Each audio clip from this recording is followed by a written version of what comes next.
صدیوں پہلے قرآن مجید میں جن چیزوں کا حکم دیا گیا تھا آج سائنسی نقطہ نظر کے بعد دراصل ثابت ہو رہی ہیں۔ ایسا ہی حکم کھجور کے بارے میں بھی تھا۔ جب حضرت مریم علیہ السلام کی زچگی کا وقت قریب آیا تو اللہ عز و جل نے انہیں کھجور کھانے کا حکم دیا۔ قرآن مجید کی سورہ مریم 26-24 میں اس کو بیان کیا گیا ہے۔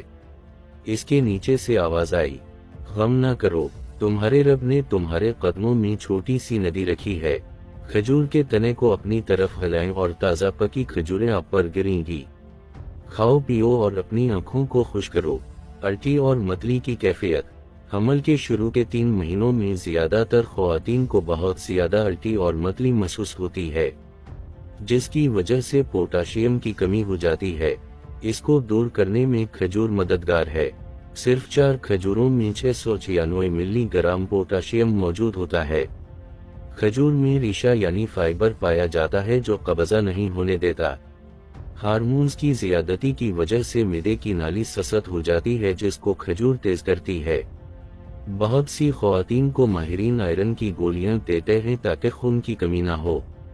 کھجور میں بھرپور آئرن پایا جاتا ہے۔